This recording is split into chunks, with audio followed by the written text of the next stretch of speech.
লাগি এইভাবে করি। আজকে হুমায়ুন কবির, আজকে মোদী সরকার বলছে যে আমার টাকা ঘুরে দে, তুই মজুদ করতে পারলি নি, আমার টাকা ঘুরে দে। ও বলছে যে আমি টাকা ঘুরে দিতে পারবো না, আমি মুসলমানদের ভোট ভেঙে ভোট করি, তোকে আমি জিতে দেবো, তোর সাথে আমি সহযোগিতা আছি, তবেও আমি টাকা দিতে পারবো না। কাল সোনার বাংলার মানুষ, আমার সোনার বাংলা, আজকে সেই মানুষগুলোকে বোকা বানিয়ে দিচ্ছে আজ মুসলমানদেরকে। হুমায়ুন, আজ হুমায়ুনকে কেউ দেবেন না ভোট। এই হুমায়ুনকে ভোট দিলে এই ভোট গলার জন্য আজ যদি মোদির কাছে চলে যায়, আজ মোদি দূর অবস্থায় আমাদেরকে কোন জায়গায় পৌঁছে দেবে, সেই জায়গাতে আমরা ফের পাবো না। সব গাড়ি হলে তুলবে, তুলে নিয়ে সে আমাদেরকে এখন চেরি ফেলতে পারে, তৈরি ফেলতে পারে আমাদের মুসলমান থেকে। এমন জায়গাতে পৌঁছেছে হুমায়ুন, ও একটা ইবলিস শয়তান, ইবলিস শয়তান। ওর মধ্যে ওই এতনের গাড়ার মধ্যে এত রাঞ্চা বাসিতে এই নি গড়গড় করে কাটছে, আর ওই কত্তার মধ্যে ভরবে আমাদের আজ মুসলমান। দেখিলে জানে এই ভাইটা গরিবের কথা মন লাগবে, একদিন জোড়া নেই। ভোটের পরে জিতি মুখ্যমন্ত্রী জিততে পারে, খালি আজকে খাল পাড়ার এই খালের রাস্তা গলা সব হবে, সব করে দেবো আমরা, দেখিলে জানে।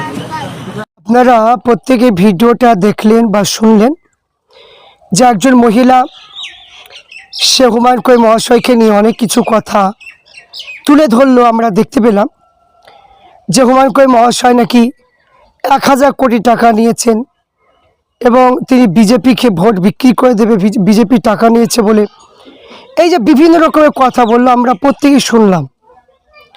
তা আমি ওই নানিকে বলতে চাই যে নানি যান, আপনি যতটা বুঝেছেন তার মধ্যে প্রত্যেকটা ভুল আপনি বুঝেছেন, একটা সঠিক তথ্য আপনি পাননি। আপনি মনে করছেন যে আমি বৃদ্ধ ভাতা পাচ্ছি, হয়তো এই কারণের জন্য আপনি মানে হুমায়ুন কবির মহাশয়কে আপনি ভুলে যাচ্ছেন। তো একটু খেয়াল রাখুন তো যে আপনি প্রকল্প চান না ইসলাম ধর্মে কোরআন শরীফকে চান, আপনি উন্নয়ন চান না আপনি মসজিদ চান, আপনি উন্নয়নের মানে কি দিকটা চান না আপনি যে ইসলাম ধর্মকে অপমান করুক সেটা আপনি চান, কোনটা বলুন?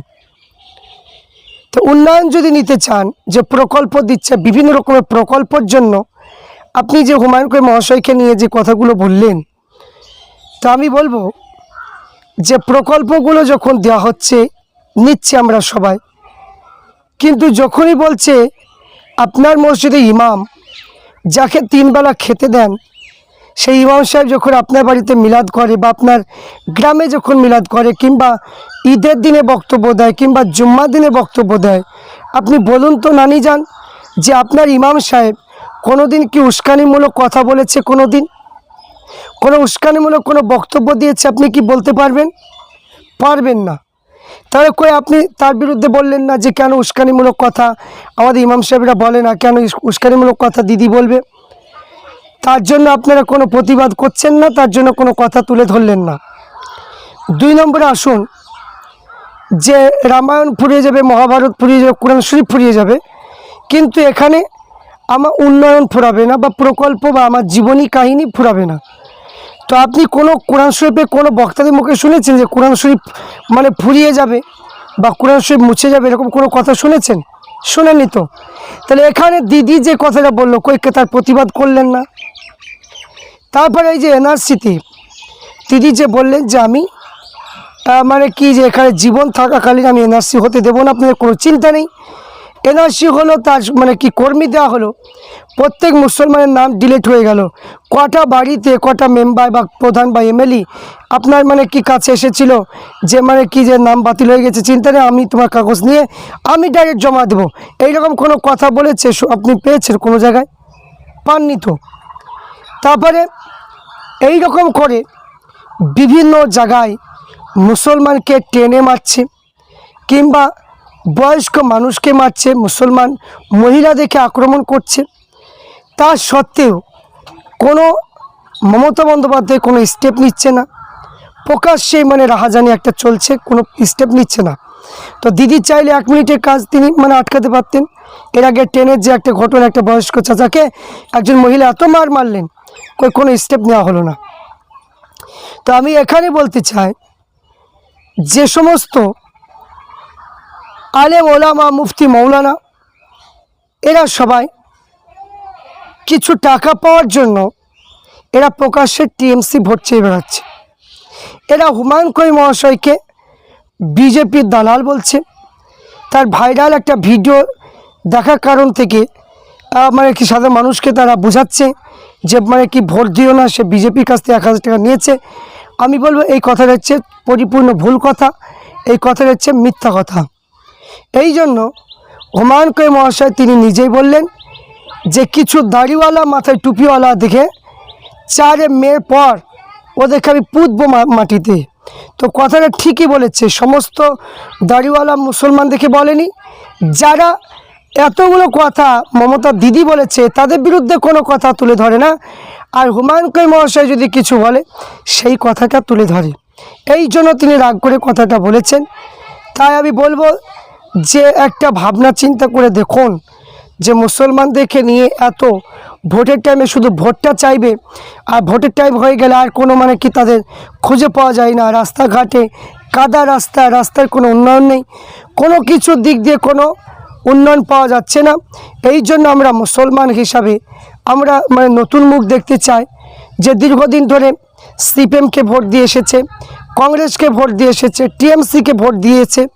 এবার মানে কি প্রত্যেকটা মানুষের একটাই মানে কি নতুন মুখ একটা দেখতে চাই। এই জন্য আমরা নওদার 74 নম্বর বিধানসভায় আমরা হুমায়ুন কবির মহাশয়ের মুখটা দেখতে চাই। তাই প্রত্যেককে বলবো ভোট এদিক ওদিক করবেন না, কে মাসি পিসি দাদা এরকম করতে যাবেন না। আপনি ভোট একতরফা ভোট যাকে ইচ্ছে তাকে দিন, কিন্তু ভোট মুসলমানের ভোট যেন ভাগ যেন না হয়। এটা আমি একটু কথা আর্জি করবো, ভোটটা যেন ভাগ যেন না হয়। ভোটটা ভাগ হয়ে গেলে মুশকিল হয়ে যাবে, তাহলে বিজেপি চলে আসবে। এই জন্য যাকেই দিন মানে একতরফা ভোট দিবেন। টিএমসিকে দিতে গেলে একতরফা টিএমসিকে দিন, কংগ্রেসকে দিতে গেলে একতরফা কংগ্রেসকে দিন, কিংবা হুমায়ুন কবির মহাশয়কে দিলে একতরফা হুমায়ুন কবিরকে দিন, সিপিএমকে দিলে একতরফা সিপিএমকেই দিন। তাহলে ভোটে মানে কি জেতার সম্ভাবনা থাকবে। আর যদি বলেন যে না কিছু সিপিএমকে দেবো, কিছু কংগ্রেসকে দেবো, কিছু টিএমসিকে দেবো, কিছু হুমায়ুনকে দেবো, তাহলে এখানে সব মানে ভোট ভাগ হয়ে যাবে, তা হচ্ছে যে বিজেপি জিতে যাবে। এই সুযোগটা কখনোই দেওয়া যাবে না। তাই প্রত্যেককে বলবো যাকেই দেবেন একজনাকেই মানে কি দেবেন, বিপুল ভোটে তাকেই জয় করুন যিনি আমাদের হয়ে পার্লামেন্টে কথা বলতে পারবে। আশা করছি প্রত্যেকে আপনি বুঝতে পেরেছেন। আর নানিজানের কথায় আমি ধিক্কার জানাচ্ছি। এইরকম বক্তব্য দেওয়ার আগে তদন্ত করা উচিত, আগে যে কে ভালো কাজ করছে, কে কি করছে মুসলমানের জন্য। এতদিন কেউ কোনো মাদ্রাসা মসজিদ কিছু করে দিতে পারেনি, হুমায়ুন কবির মহাশয় সেটা করে দেখাচ্ছে। এটাই মানে কি একটা বড় মানে কি খুঁজে বাহির করার একটাই রাস্তা। তা আমি প্রত্যেককে বলবো এরকম মানে কি যে একটা উন্নয়নের দিকে নজর রেখে বা ইসলাম ধর্মের মানুষের প্রতি যারা ভালোবাসা দেয় তাদের প্রতি শ্রদ্ধা রেখে আপনারা ভোটটা অবশ্যই হুমায়ুন কবির মহাশয়কে দেওয়ার চেষ্টা করবেন।